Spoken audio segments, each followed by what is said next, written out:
লেবাননে স্থল অভিযানের শুরুতেই বড় ধাক্কা, ৮ ইসরায়েলি সেনা নিহত। যুদ্ধে বিপাকে প্রবাসী বাংলাদেশিরা, খোলা আকাশের নিচে অনেকের আশ্রয়। রাজনৈতিক দলের সঙ্গে আবারও বৈঠকে বসছেন প্রধান উপদেষ্টা। এজেন্ডায় রাষ্ট্র সংস্কার ও আইন শৃঙ্খলা পরিস্থিতি। শনিবার থেকে শুরু হচ্ছে সংলাপ। পোশাক কারখানায় শ্রমিক অসন্তোষের সুযোগ নিচ্ছেন ক্রেতা। প্রতিটি পণ্যে দাম কমাতে হচ্ছে $2.5 থেকে $3। ঘুরে দাঁড়ানোর চেষ্টায় মালিকরা।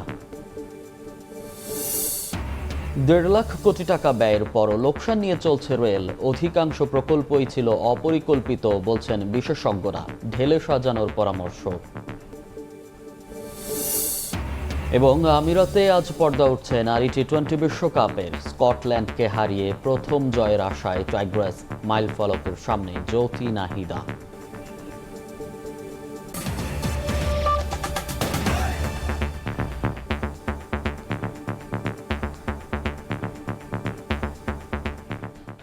সকালের সময় সঙ্গে আছি আমি মনির হোসাইন। লেবাননে স্থল অভিযানের শুরুতেই বড় ধাক্কা খেল ইসরায়েল। বুধবার দেশটির দক্ষিণাঞ্চলে ইরান সমর্থিত সশস্ত্র গোষ্ঠী হিজবুল্লাহর সঙ্গে সরাসরি সংঘর্ষে ইসরায়েলি প্রতিরক্ষা বাহিনীর অন্তত 8 সদস্য নিহত হয়েছেন। গত 2 সপ্তাহ ধরে রাজধানী বৈরুত সহ লেবাননের বিভিন্ন জায়গায় বিমান হামলার পাশাপাশি মঙ্গলবার ভোররাতে সীমিত আকারে লেবাননে ঢুকে স্থল অভিযান শুরু করে দখলদার বাহিনী। হিজবুল্লাহর সামরিক স্থাপনা গুড়িয়ে দেওয়ার উদ্দেশ্যে অভিযান শুরু করলেও হিজবুল্লাহর তীব্র প্রতিরোধের মুখে পিছু হটতে বাধ্য হল ইসরায়েলের প্রতিরক্ষা বাহিনী।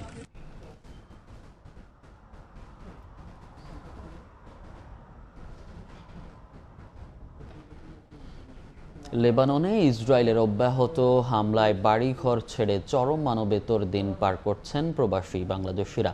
দক্ষিণাঞ্চল ছেড়ে গেছেন অনেকে। নিরাপদ আশ্রয়ের অভাবে খোলা আকাশের নিচে অবস্থান নিয়েছেন বেশিরভাগ মানুষ। বাংলাদেশি কমিউনিটির উদ্যোগে তৈরি করা অস্থায়ী কেন্দ্রে আশ্রয় নিয়েছেন 2500-এরও বেশি প্রবাসী। যুদ্ধের আঁচে পড়ছেন লেবাননে থাকা প্রবাসী বাংলাদেশিরা। রাত কাটাচ্ছেন খোলা আকাশের নিচে। দখলদার বাহিনীর অব্যাহত হামলায় লেবাননের দক্ষিণাঞ্চল ছেড়ে গেছেন অসংখ্য বাংলাদেশি। হামলার খবরে এক কাপড়ে বাসা থেকে বের হয়েছেন অনেকে। সঙ্গে কোনো অর্থ না থাকায় দুর্ভোগ পৌঁছেছে চরমে।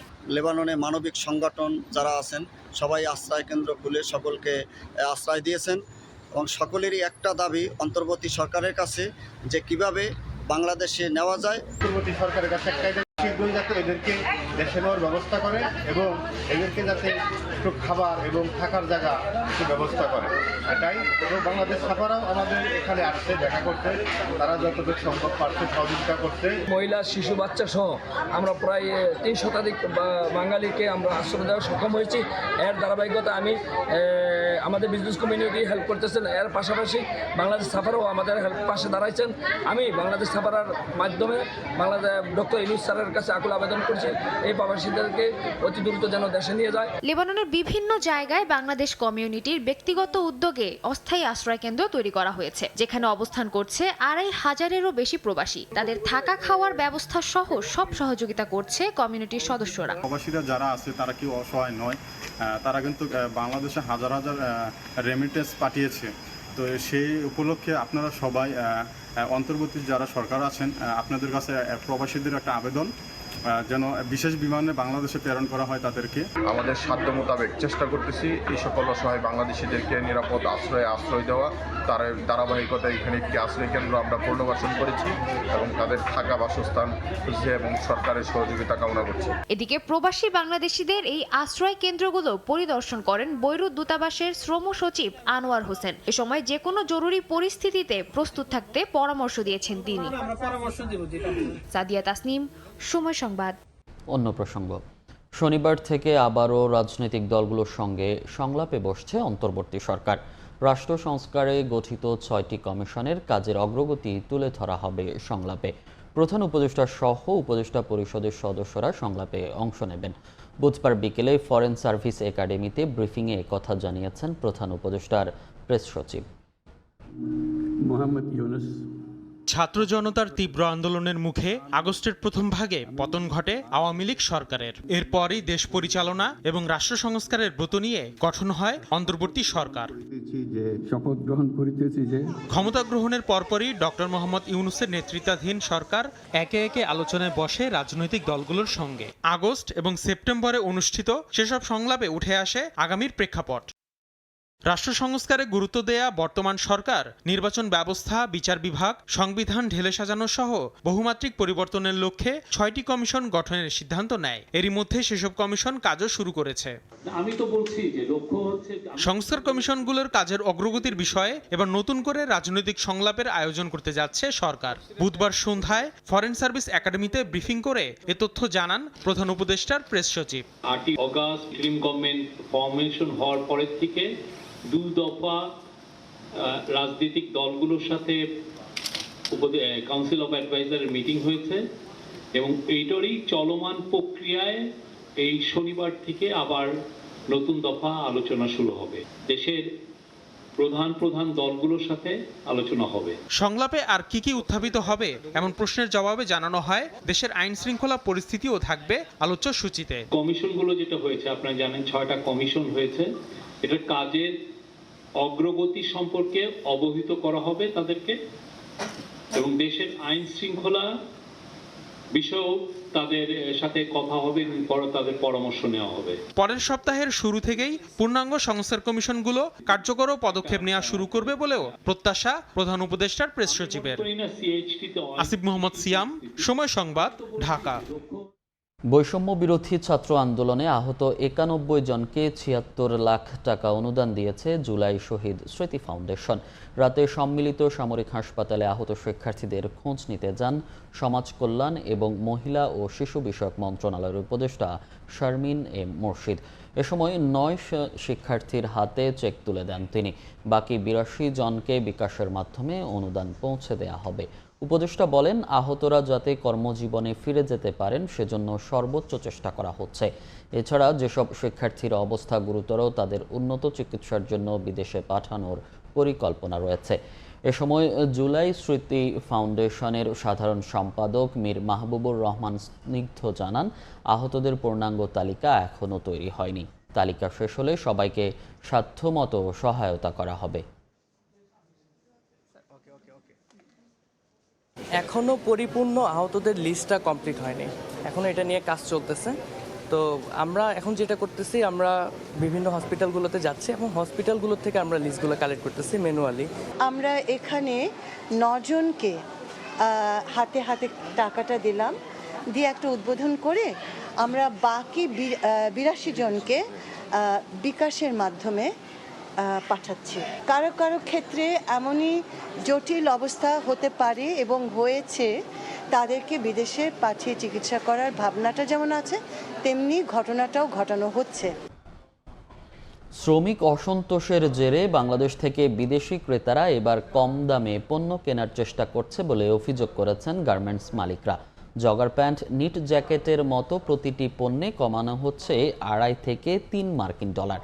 অথচ জুলাই আগস্টের রাজনৈতিক অস্থিরতা, বন্যা সংকট কাটিয়ে সেপ্টেম্বরে ঘুরে দাঁড়ানোর চেষ্টা করছিল দেশের তৈরি পোশাক শিল্প। সাখাওয়াত টিপুর ক্যামেরায় বিস্তারিত জানাচ্ছেন কমল দে। ছাত্র জনতার গণ আন্দোলনের মুখে আওয়ামী লীগ সরকারের পতনের পর থেকে সাভার, আশুলিয়া ও গাজীপুরে চলছে শ্রমিক অসন্তোষ। গার্মেন্টস ব্যবসায়ীদের অভিযোগ, শ্রমিকদের আন্দোলনে বহিরাগতরা ঢুকে পরিকল্পিতভাবে তৈরি পোশাক খাতে অস্থিরতার সৃষ্টি করছে। আর অর্ডার নেওয়ার ক্ষেত্রে বাংলাদেশের এই শ্রমিক অসন্তোষের ফায়দা নিচ্ছে প্রতিবেশী ভারত সহ পোশাক শিল্পের প্রতিদ্বন্দ্বী দেশগুলো। কিছু কিছু কাস্টমার তারা তৃতীয় ডেস্টিনেশনে চলে যাওয়ার চেষ্টা করছে। একবার অর্ডার ডাইভার্ট হলে সেই অর্ডার কিন্তু বাংলাদেশে ফিরবে না।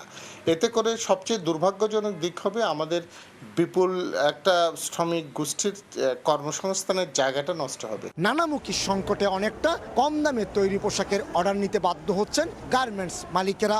বিশেষ করে আগে প্রতিটি নিট জগার প্যান্ট $12 বিক্রি হলো, এখন তা নেমে আসছে $8 থেকে $9।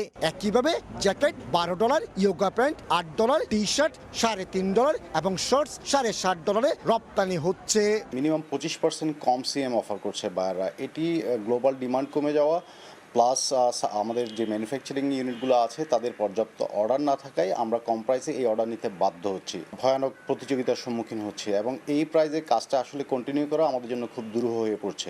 এদিকে জুলাই আগস্টের রাজনৈতিক অস্থিরতা, পরবর্তীতে ভয়াবহ বন্যা, এইসব সংকটের মাঝেও রপ্তানি আয়ে ঘুরে দাঁড়ানোর চেষ্টা চালিয়ে যাচ্ছে দেশের তৈরি পোশাক খাত। চলতি অর্থ বছরের প্রথম 3 মাসে গার্মেন্টস খাত থেকে রপ্তানি আয় এসেছে প্রায় 11 বিলিয়ন মার্কিন ডলার। এইভাবে যদি চলতে থাকে তাহলে কিন্তু আমরা সামনের অর্ডারগুলো ধরতে পারছি না। সবকিছু সমন্বয় করে যদি একটা টাস্ক ফোর্স গঠন করে যদি এই সেক্টরকে যদি হেল্প করার জন্য যদি করতে চাই তাহলে আলহামদুলিল্লাহ আমরা কিছুটা অংশ কাটিয়ে উঠতে পারবো।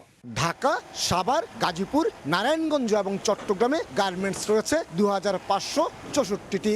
এছাড়া দেশের 8টি ইপিজেডের 600 গার্মেন্টস কারখানা রয়েছে। এইসব কারখানায় শ্রমিকের সংখ্যা প্রায় 45 লাখ। আর বছরে গার্মেন্টস শিল্প থেকে রপ্তানি আয় প্রায় 47 বিলিয়ন মার্কিন ডলার। এমনিতেই বাংলাদেশের গার্মেন্টস মালিকেরা ইন্টারন্যাশনাল বায়ারদের কাছ থেকে দামি এবং অভিজাত ব্র্যান্ডের অর্ডার তুলনামূলক কম পেয়ে থাকে। এখন যা পাচ্ছে তার থেকে আবার তারা রেট কেটে নিচ্ছে, আর এর ফলে বিপর্যয়ের কবলে পড়ছে দেশের গার্মেন্টস শিল্প। এই সংকট থেকে উত্তরণের জন্য অন্তর্বর্তীকালীন সরকারকে ব্যবস্থা নেওয়ার আহ্বান জানাচ্ছে গার্মেন্টস ব্যবসায়ীদের সংগঠন বিজিএমইএ। কমল দে, সময় সংবাদ, চট্টগ্রাম। সকাল থেকে কাজে যোগ দিচ্ছেন সাভার ও গাজীপুরের পোশাক শ্রমিকরা। সবশেষ পরিস্থিতি জানাতে গাজীপুরের জয়দেবপুর আছেন রিপোর্টার রাজিবুল হাসান। সরাসরি যাচ্ছি তার কাছে। আজকে শিল্পনগরীতে যে বৃষ্টি হচ্ছে সেই বৃষ্টি উপেক্ষা করে শ্রমিকরা কাজে যোগদান করেছে। কিছুক্ষণ আগেই দলে দলে শ্রমিকরা তাদের যে কর্মস্থল সেই কর্মস্থলে প্রবেশ করেছে। এখন পর্যন্ত যেটি বলা চলে যে গাজীপুরের 2250টির মতো যে কারখানা, সেই কারখানার মাত্র 4 থেকে 5টি কারখানা কিছু জটিলতার কারণে একেবারেই বন্ধ রয়েছে গত 5 আগস্টের পর থেকে। এছাড়া যে অন্য কারখানাগুলো রয়েছে সেগুলো কিন্তু নানা সময় সংখ্যা বেড়েছে, 7 থেকে 10টি, কখনো কখনো 11টি এরকম কারখানা বন্ধ হয়েছে। তবে এখন যেটি বলা চলে আজকের সকালটা যেহেতু বৃষ্টি দিয়ে শুরু হয়েছে, এখন পর্যন্ত কোনো অপ্রীতিকর ঘটনা কিংবা তথ্য আমরা পাইনি। খুব স্বাভাবিকভাবেই সকালটা শুরু হয়েছে, শ্রমিকরা কাজে যোগদান করেছে। কিছুক্ষণ আগে শ্রমিকরা যখন তাদের কর্মস্থলে প্রবেশ করে তখন দু একজনের সঙ্গে আমরা কথা বলেছি। বলছেন যে তারা মূলত সাধারণ শ্রমিক, কাজ করতে চান, যে কারণে তাদের যে ন্যায্য অধিকার সেই অধিকার এবং যে পাওনা সেগুলো বাস্তবায়নের জন্য যে 18 দফা সরকার দিয়েছে, যে 18 দফা বাস্তবায়নের ঘোষণা দিয়েছে সেটিতে তারা সন্তুষ্ট। তবে কিছু কিছু শিল্প প্রতিষ্ঠান রয়েছে, পোশাক কারখানা রয়েছে যেগুলোর বকেয়া বেতন রয়েছে কিংবা মালিক পক্ষের সঙ্গে পূর্ব থেকে শ্রমিকদের এক ধরনের দ্বন্দ্ব রয়েছে। বিশেষ করে যারা এই 5 আগস্টের সময় যাদের শিল্প প্রতিষ্ঠান রয়েছে, সরকার দলীয় যারা ছিলেন পালিয়ে গিয়েছে, সেখানে বেতন হচ্ছে না, সেই সকল প্রতিষ্ঠানেই মূলত এই ধরনের শ্রমিক অসন্তোষ ঘন ঘন দেখা দিচ্ছে। গতকালকের পরিস্থিতি একটু জানাই যে গতকালকে সকালটাও খুব স্বাভাবিকভাবেই শুরু হয়েছিল। সেই স্বাভাবিকভাবে শুরু হওয়ার পরপর কিন্তু 1.5 ঘন্টা পর কয়েকটি প্রতিষ্ঠানের সামনে আসলেই কিছুটা উত্তেজনা দেখা দিলে সাধারণ ছুটি ঘোষণা করে দেওয়া হয়। পরবর্তীতে কিন্তু পরিস্থিতি একটু উল্টে যায়। আজকের পরিস্থিতি এখন যেহেতু 8টার পরপর স্বাভাবিকভাবেই শিল্প প্রতিষ্ঠানের যে কারখানার উৎপাদন, সেই উৎপাদন কার্যক্রম শুরু হয়েছে। তবে ঘন্টা 1.5-2 যাওয়ার পর মূলত পরিস্থিতি বোঝা যাবে। এখন পর্যন্ত সবগুলো মহাসড়কও গাজীপুরের স্বাভাবিক রয়েছে, উৎপাদন কার্যক্রমও স্বাভাবিকভাবেই শুরু হয়েছে। মোটামুটি এই ছিল শিল্প অঞ্চল গাজীপুর থেকে আমার কাছে থাকা সবশেষ তথ্য। গাজীপুরের জয়দেবপুর থেকে সরাসরি যুক্ত হয়েছিলেন সহকর্মী রাজিবুল হাসান। সকালের সময় আরও থাকছে উত্তাল জুলাই, ব্যাংক খাতে লেনদেন কমেছে প্রায় 1.5 লাখ কোটি টাকা। এখনও কাটেনি তারল্য সংকট, আমানতের টাকা তুলতে গ্রাহকের চরম ভোগান্তি। রাজধানীতে রাত থেকে ঝরছে বৃষ্টি। মুষলধারে বৃষ্টিতে রাজধানীর মিরপুর, পান্থপথ ও মতিঝিল সহ বিভিন্ন এলাকায় সৃষ্টি হয় জলাবদ্ধতা। এতে বিপাকে পড়েন পথচারী, যানবাহন ও চালকরা। এদিকে বংশালে বিদ্যুৎস্পৃষ্ট হয়ে এক কিশোরের মৃত্যু হয়েছে। বৃষ্টি হলেই পানিতে তলিয়ে যায় রাজধানী, এর থেকে যেন মুক্তি নেই নগরবাসীর। বুধবার সন্ধ্যা থেকে থেমে থেমে হওয়া বৃষ্টিতে রাজধানীর বিভিন্ন এলাকায় দেখা দেয় জলজট, সৃষ্টি হয় জনদুর্ভোগের।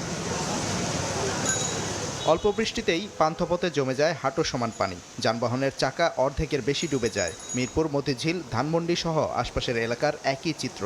নগরবাসীর অভিযোগ, দীর্ঘদিন ধরে জলাবদ্ধতার সমস্যা থাকলেও তা নিরসনে জনপ্রতিনিধিদের কার্যকর কোনো পদক্ষেপ নেই। মাত্র 1 ঘন্টার বৃষ্টিতে ভয়াবহ অবস্থা। এটার সুষ্ঠু এবং একটা স্থায়ী সমাধান জরুরি ভিত্তিতে প্রয়োজন। রাস্তার 2 সাইডে যে ড্রেনেজ ব্যবস্থাটা থাকার কথা, এইগুলো সেইভাবে সুষ্ঠুভাবে নাই। ম্যানহোলের ঢাকনা দেখেন, সেগুলো পুরোটাই জাম হয়ে আছে। তো যদি এখানে অল্প একটু বৃষ্টি হয়, সেই পানিটা বেরোনোর কোনো রাস্তা থাকে না। যখন কাউন্সিলর ছিল, মেয়র ছিল, তখনও হয়েছে, এখন তো কাউন্সিলর নেই, মেয়র নেই, এখন তো হওয়া তো স্বাভাবিক। এদিকে রাজধানীর বংশালে জমে থাকা পানিতে বিদ্যুৎ স্পৃষ্ট হয়ে ইব্রাহিম নামে এক কিশোরের মৃত্যু হয়েছে। সাদিকুর রহমান, সময় সংবাদ, ঢাকা। গত 14 বছরে 1.5 লাখ কোটি টাকা ব্যয়ে 90টি প্রকল্প বাস্তবায়ন করলেও লোকসানে ডুবে আছে রেলওয়ে। এই খাতে প্রতি বছর গড় লোকসান 2000 কোটি টাকা। যোগাযোগ বিশেষজ্ঞরা বলছেন, অপরিকল্পিত উন্নয়নের কারণেই ঘটেছে এমনটা।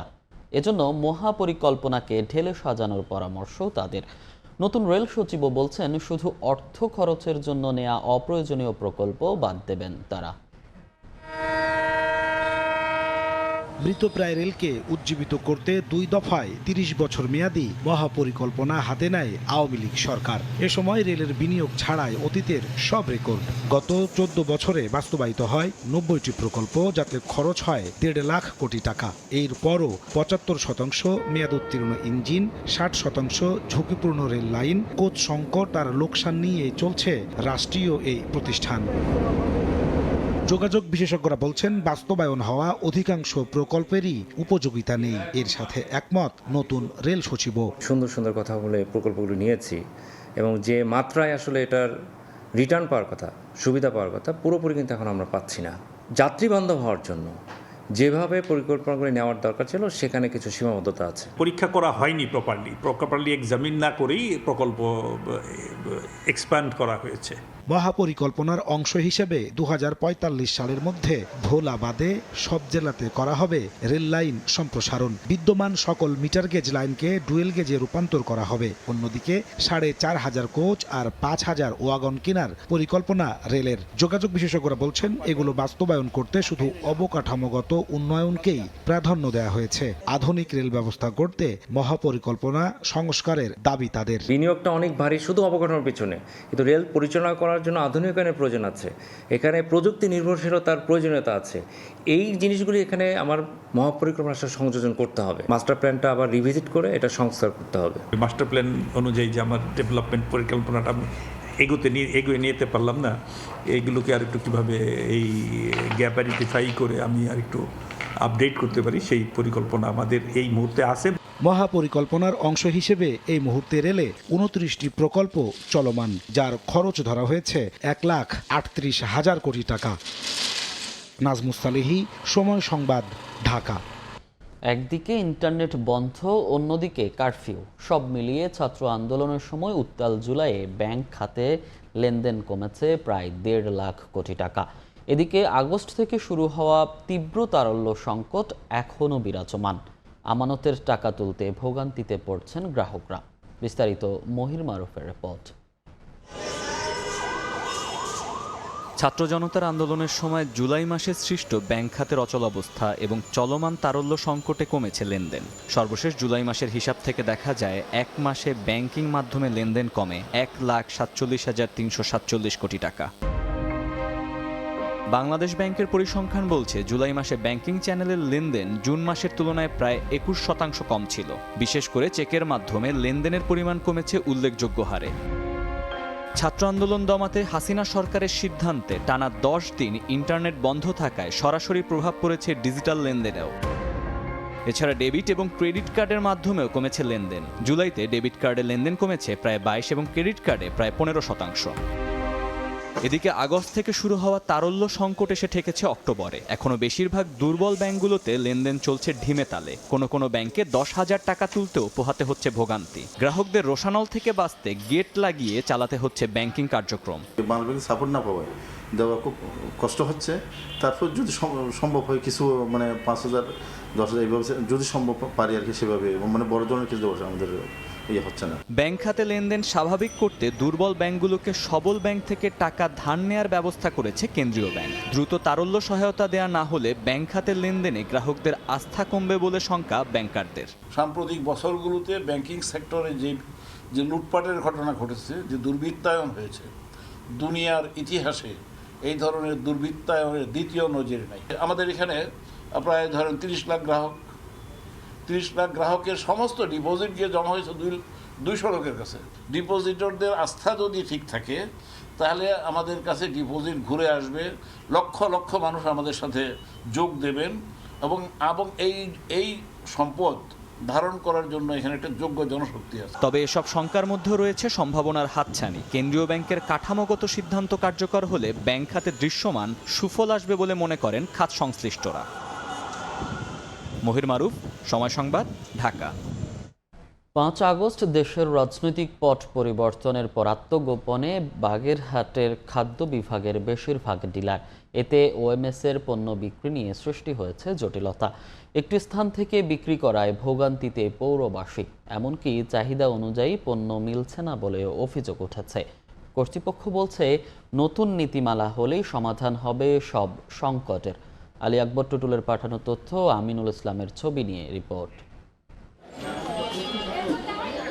কম দামে খাদ্যপণ্য কিনতে ভোর থেকে দীর্ঘ সারি। 6টা থেকে কার্যক্রম শুরু হলে একে একে সবাই সংগ্রহ করছে চাল ও আটা। ছাত্র জনতার অভ্যুত্থানের পর আত্মগোপনে চলে যায় বাগেরহাট খাদ্য বিভাগের বেশিরভাগ ডিলার। এ কারণে ওএমএস-এর চাল বিতরণ নিয়ে সৃষ্টি হয়েছে জটিলতা। শুধু খাদ্য বিভাগের গোডাউন থেকে খাদ্যপণ্য বিক্রি করায় ভোগান্তিতে পৌরবাসী, এমনকি চাহিদা অনুযায়ী পণ্য মিলছে না বলেও অভিযোগ উঠেছে। শীঘ্রই নতুন ডিলার নিয়োগ দিয়ে প্রতিটি ওয়ার্ডে ওএমএস-এর খাদ্যপণ্য বিক্রির দাবি ভোক্তাদের। ভোর 6টায় আইছি আর এখন পর্যন্ত একটা বাসা কামও হারতে পারবো না, আর এই 4:30 হারা দিন যায়। আইজানের সময় আইছি, তাই কম কষ্ট হইতেছে। ওয়ার্ডে দিলে আমাকে এত সময় লাগবে না, আমরা অল্প সময়ের ভিতর 10টা 11টার ভিতর আমরা বাসায় চলে যেতে পারি, খরচটাও কম। আসতে যেতে একটা সময়ের প্রয়োজন আছে, খরচের প্রয়োজন আছে। জনবল কম, এত মানুষকে একসাথে দেয়া তো প্রতিদিনই আমার এই কাজটা করতে হইতে সমাধান হোক। আসলে এইভাবে আমরা কন্টিনিউ করতে পারবো না বেশি দিন, আমাদের অলরেডি অনেক স্টাফ অসুস্থ। তবে শীঘ্রই সংকট সমাধানের আশ্বাস খাদ্য বিভাগের। ওএমএস নীতিমালা সেটা প্রস্তুতির একদমই শেষ পর্যায়ে আছে। এটা আমরা পেয়ে গেলেই আমরা নতুন ডিলার নিয়োগের হাতে নিতে পারবো এই কার্যক্রম। খাদ্য বিভাগের তথ্য মতে বাগেরহাট পৌরসভায় সপ্তাহে 5 দিন 5,000-এর বেশি ভোক্তা 30 টাকা কেজি দরে চাল এবং 24 টাকা কেজি দরে আটা কেনেন। সময় সংবাদ, বাগেরহাট। সকালের সময় আরও থাকছে। দুর্গোৎসব ঘিরে সিলেটে শেষ মুহূর্তের প্রস্তুতি, ব্যস্ত প্রতিমা শিল্পী। এবার বাংলাদেশি পর্যটক কমে যাওয়ায় কলকাতার নিউ মার্কেটে নেই বেচাকেনা। আমন মৌসুমে গঙ্গা কপোতাক্ষ প্রকল্পের সেচ কার্যক্রম শুরু করেছে। কৃষকের চাহিদা মোতাবেক সেচের পানি দেয়া হবে বলে জানায় কর্তৃপক্ষ। তবে সারা বছর সেচের পানি চান কৃষকরা। বাবুল হোসেনের তোলা ছবি ও SM রাশেদের তথ্যে রিপোর্ট। চলতি আমন মৌসুমে কুষ্টিয়া, চুয়াডাঙ্গা, ঝিনাইদহ ও মাগুরা জেলার 13 উপজেলায় সেচ কার্যক্রম শুরু করেছে জিকে সেচ প্রকল্প। পদ্মার পানিতে 193 কিলোমিটার সেচ খালের মাধ্যমে সেচের পানি পৌঁছাচ্ছে আমন খেতে।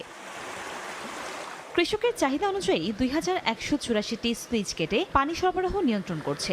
এতে বন্ধ হয়ে গেছে বিভিন্ন নলকূপ দিয়ে ভূগর্ভস্থ পানি উত্তোলন। কৃষক জানান, সারা বছর পানি পেলে এক জমিতে 3 বার ধান উৎপাদন করতে পারবেন তারা। বোরিংয়ের পানিতে নিচে পানি ওঠে, সেই পানিতে খুব একটা শক্তিশালী না। আর জিকের পানি যদি অ্যাভেলেবল আসে, আমাদের কোনো সার ফাঁস খুবই কম লাগে। পলি মাটি আসে, ওই পলি মাটির জন্য হচ্ছে এইটা হচ্ছে মানে ধানের জন্য শক্তি। বিঘে প্রতি 200 টাকায় কমপ্লিট হয়, তাতে আমাদের ধানের খরচ অনেকটা কমে আসে। না ধরে না, জমির উর্বর শক্তি ভালো হয়। সরকার যেন এই কৃষকের মগজ তাকাইয়ে ওই কেলানের পানিটা যেন সারা বছর দেয়। কৃষকদের পরামর্শে সেচ কাজ অব্যাহত থাকবে বলে জানায় গঙ্গা কপোতাক্ষ সেচ কর্তৃপক্ষ। যেসব এলাকাগুলোতে পানির খুবই প্রয়োজন এবং যেসব এলাকা কৃষকের চাহিদা থাকে ওনারা আমাদের কাছে রিকুইজিশন পাঠায়, সেই আদালতে আমরা ওই এলাকাগুলোতে পানি সরবরাহ করে থাকি। গঙ্গা কপোতাক্ষ সেচ প্রকল্পে চলতি আমন মৌসুমে কুষ্টিয়ায় 1,10,107 হেক্টর জমিতে সেচ দেওয়া হচ্ছে। সময় সংবাদ, কুষ্টিয়া। মহালয়ার মধ্য দিয়ে শুরু হয়েছে দেবীপক্ষ। শারদীয় দুর্গোৎসব ঘিরে সিলেটে চলছে শেষ মুহূর্তের প্রস্তুতি। রাত দিন ব্যস্ত সময় পার করছেন প্রতিমা কারিগররা। উৎসব ঘিরে নিরাপত্তা ব্যবস্থা জোরদারের কথা জানিয়েছে পুলিশ। উপবণিকের রিপোর্ট, ছবি তুলেছেন নওশাদ আহমেদ চৌধুরী। বর্ষার দিনগুলো ফুরিয়ে প্রকৃতিতে এখন শরতের শুভ্রতা। শ্বেত শুভ্র বসনে দুর্গেশ নন্দিনী, দশভুজা জগদ্ধাত্রী, ভগবতী মহামায়া। তুলির এক একটি আঁচড়ে ফুটে উঠেছে আনন্দময়ীর এক এক রূপ। শারদীয় দুর্গাপূজা ঘিরে প্রতিমা তৈরির ধুম পড়েছে সিলেট নগরীর দাঁড়িয়াপাড়ায়। ব্যস্ত সময় পার করছেন প্রতিমা শিল্পীরা। 9 অক্টোবর মহাষষ্ঠীর মধ্য দিয়ে সনাতন ধর্মাবলম্বীদের শারদীয় দুর্গাপূজার মূল আনুষ্ঠানিকতা শুরু হবে। এবার মহানগর ও জেলায় 593টি মণ্ডপে পূজা আয়োজন করা হয়েছে। রংতুরি বা আমাদের সাজসজ্জা, এগুলি আমাদের চুল টুল এগুলি আমাদের এখন আছে আর কি। বাকি ডেলিভারি আর তো বেশি দিন নাই, আছে 3-4 দিন আছে। তা আমরা এর ভিতরে কাজটা শেষ করে ফেলবো। যতগুলো পুজো হতো সব পুজোগুলোই হচ্ছে। শেষ পর্যায়ে যে তোমাকে আমরা নিয়ে যাব, সাজসজ্জার কাজও মোটামুটি এগিয়ে চলেছে প্যান্ডেলে প্যান্ডেলে। প্রত্যেক মন্দিরে যারা মন্দির এখন প্রস্তুত করতেছে, গেট তৈরি করতেছে, সব জায়গায় আমাদের নিরাপত্তা আছে। জাঁকজমকপূর্ণ ও উৎসব মুখরভাবে পূজা উদযাপনের আশা আয়োজকদের। অনুষ্ঠান নির্বিঘ্ন করতে ব্যাপক নিরাপত্তা ব্যবস্থা জোরদারের কথা জানায় পুলিশ। সুন্দর ও সুশৃঙ্খলভাবে পূজা করতে পারে, প্রশাসনিক নিরাপত্তা ওনারা আমাদেরকে কথা দিচ্ছেন। সিলেট মহানগরীতে শঙ্কার কোনো কারণ নেই। 6টা স্তরে এখানে আমাদের নিরাপত্তার যে পরিকল্পনা আছে, সিসি ক্যামেরা, আইপি ক্যামেরা ব্যবস্থা থাকবে। ধ্বনিত হচ্ছে আগমনীর আনন্দময়ী বার্তা। তাই বাধাহীন শারদীয় দুর্গাপূজায় মেতে উঠবেন সনাতনীরা। দেবী দুর্গার আগমনের মধ্য দিয়েই সকল ধরনের অপশক্তির বিনাশ হবে, এমনটাই প্রত্যাশা করছেন সনাতন ধর্মাবলম্বীরা। অপবণিক, সময় সংবাদ, সিলেট। আরজিকর কাণ্ড ও বাংলাদেশি পর্যটক কমে যাওয়ায় কলকাতায় প্রভাব পড়েছে পূজার কেনাকাটায়।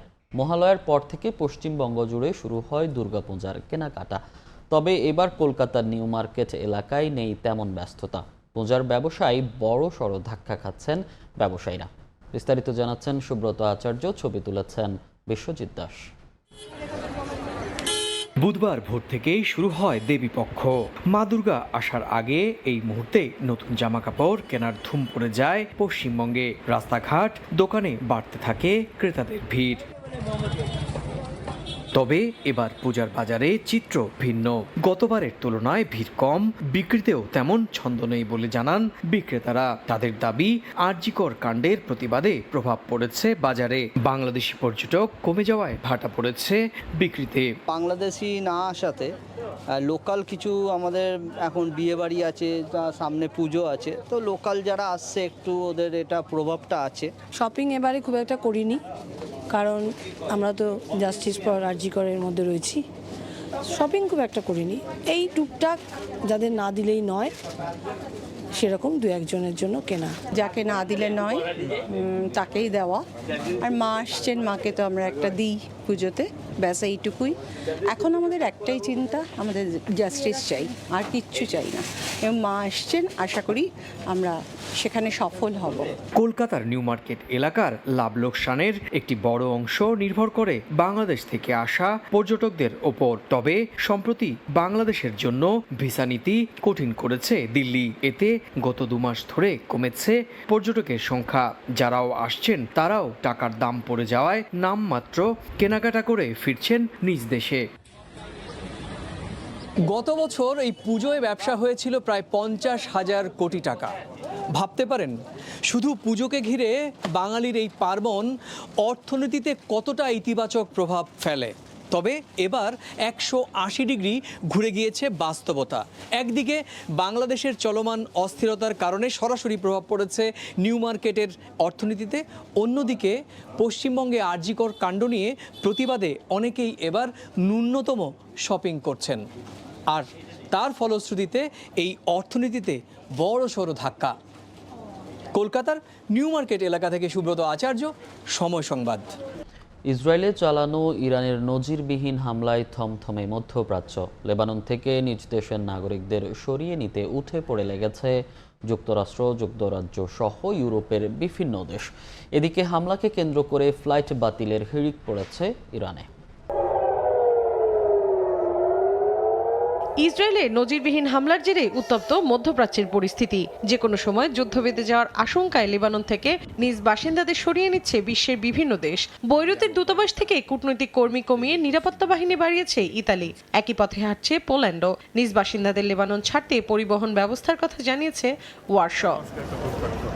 নড়েচড়ে বসেছে ইউরোপের আরেক দেশ পর্তুগাল। মধ্যপ্রাচ্যের অস্থিরতার মধ্যে পর্তুগিজদের লেবাননে ভ্রমণ না করার আহ্বান জানিয়েছেন প্রধানমন্ত্রী লুইস মন্টেনেগ্রো। যারা অবস্থান করছেন অতি দ্রুত তাদের ফিরে আসার আহ্বান জানান তিনি। লেবাননে অবস্থানরত 350 নাগরিককে সরিয়ে নিতে দুটি সামরিক বিমান পাঠানোর পরিকল্পনা করছে স্পেন। আগামী 4 ও 5 অক্টোবর দুটি উড়োজাহাজ পাঠাবে নেদারল্যান্ডসও। বিদেশি নাগরিকদের সরিয়ে নিতে প্রায় 20টি দেশের সঙ্গে কাজ করছে তুরস্ক। নাগরিকদের অবিলম্বে লেবানন ছাড়ার আহ্বান জানিয়েছে যুক্তরাজ্য। সাইপ্রাসে স্থানান্তর করেছে প্রায় 700 সেনা, নৌবাহিনীর দুটি জাহাজ সহ বেশ কিছু সামরিক সরঞ্জাম। লেবানন থেকে মার্কিন নাগরিকদের সরিয়ে নিতে সাইপ্রাসের সেনা মোতায়েন করেছে বাইডেন প্রশাসনও। এদিকে ফ্লাইট বাতিলের হিড়িক চলছে ইরানে। স্থানীয় সময় বৃহস্পতিবার ভোর 5টা পর্যন্ত সূচি বাতিলের সময়সীমা বৃদ্ধি করেছে দেশটি। মৌসুমী সাথী, সময় সংবাদ। কার্গোয় পণ্য পাঠানো নিয়ে বিপাকে কুয়েত প্রবাসীরা। কোনো ক্ষেত্রে স্বজনদের কাছে পৌঁছাতে লাগছে বছরের পর বছর। এনবিআর ও কাস্টমস কর্মকর্তাদের অবহেলাকে দুষছেন ব্যবসায়ীরা। কুয়েত থেকে মঈন সুমনের রিপোর্ট। 2023 সালের জুনে কুমিল্লার লালমাইয়ে সন্তানের জন্য খেলনা পাঠান কুয়েত প্রবাসী মাসুদ মির। কিন্তু সন্তানের বয়স বাড়লেও খেলনা পৌঁছায়নি গ্রামের বাড়িতে। একই অভিযোগ নোয়াখালী সেনবাগের ইকবাল হোসেন ও কেরানীগঞ্জের কাউসারের। কুয়েত থেকে তারা বিভিন্ন সময়ে দেশে প্রয়োজনীয় সামগ্রী পাঠালেও পৌঁছায়নি স্বজনদের হাতে। আজকে 1.5 বছর হয়ে গেছে মাল পাঠাইছি কার্গোর মাধ্যমে, এখনো মালগুলো পাইতেছে না। কেন এগুলো আটকে রাখছে তাও জানতে পারতেছি না। আমার বাবুর জন্য একটা টলি গাড়ি পাঠাইছি। আমার বাবু আলহামদুলিল্লাহ বড় হয়ে গেছে, টলি এখনো পাই নাই। কার্গোর অফিসে যখন যাই তখন ওরা বলে যে মাল বাংলাদেশে আটকা রেখেছে। এই মালগুলো কে আটকা রেখেছে এটা আমরা প্রবাসীরা জানতে চাই। কুয়েত প্রবাসী বাংলাদেশিদের এমন আরো অভিযোগ আছে কার্গো এজেন্টের মাধ্যমে দেশে সামগ্রী পাঠানো নিয়ে। বলছেন তাদের পাঠানো সামগ্রীর মধ্যে আছে দুধ, চকলেট, খেলনা কিংবা সংসারের কাজে লাগার মতো জিনিসপত্র। আদৌ কি মালগুলো ছাড়বে কিনা জানা নাই। একটা মালের 1.5 বছর কিভাবে এভাবে পোর্টে পড়ে থাকে, মালগুলোর ড্যামেজ হয়ে যাচ্ছে, এক্সপায়ার হয়ে যাচ্ছে। এই মালগুলো ব্যবহারের যোগ্য হবে কিনা আজও জানি না। এই মালগুলো কবে বের হবে আজও আমাদের অজানা।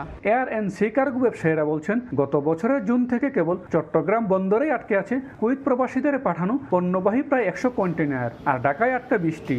ব্যবসায়ীদের অভিযোগ সাবেক এনবিআর ও কাস্টমস কর্মকর্তাদের মারপ্যাচে মালামালগুলো ঠিক সময়ে খালাস হয়নি। এতে তারাও আর্থিক ক্ষতির মুখে পড়ছেন। আমরা চাচ্ছি যে বাংলাদেশে যাতে এই কার্গোদের ব্যাগেজের সুবিধাটা বা প্রবাসীদেরকে সহজ শর্তে দেওয়া হোক। আপনি এটা এই জিনিস লক্ষ্য করবেন যে শ্রীলঙ্কা, ইন্ডিয়া এবং ইন্দোনেশিয়া এই দেশগুলোতে তারা তাদের চাহিদা মতো যে কোনো পরিমাণে মাল পাঠাতে পারতেছে খুব কম রেটে। সেখানে আমাদের বাংলাদেশটা হচ্ছে ভিন্ন। বন্দরে দীর্ঘদিন আটকে থাকা প্রবাসীদের মালামালগুলো দ্রুত খালাস করা সহ আকাশ কিংবা সমুদ্র পথে বাংলাদেশে পাঠাতে নির্দিষ্ট নিতে চান প্রবাসীরা। মঈন সুমন, সময় সংবাদ, কুয়েত। প্রথম টি-20 খেলতে কানপুর থেকে গোয়ালিয়র পৌঁছেছে বাংলাদেশ জাতীয় ক্রিকেট দল। একই দিন গেছে টিম ইন্ডিয়াও। মধ্যপ্রদেশ থেকে আরও জানাচ্ছেন মাহবুব রিমন।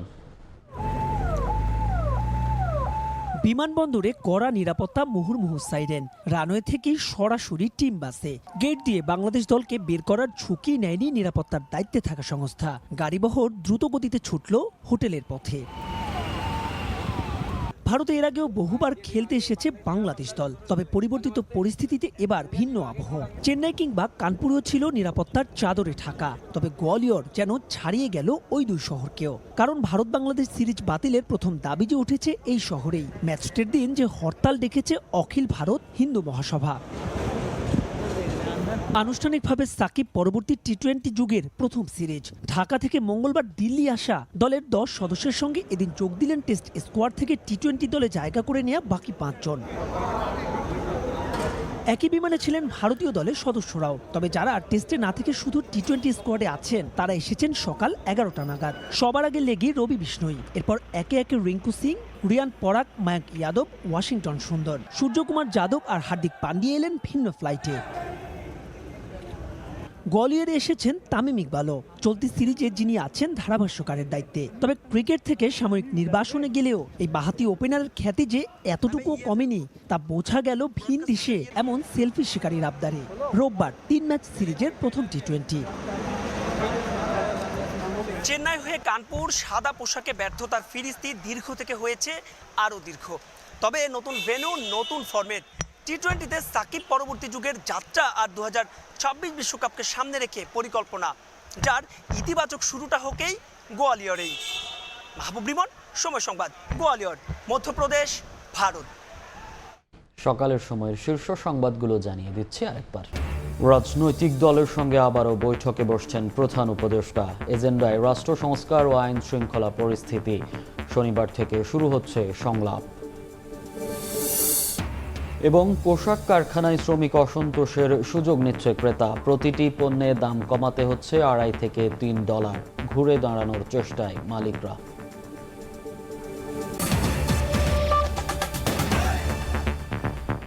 এই ছিল সকালের সময়। সঙ্গে থাকুন সময়ের।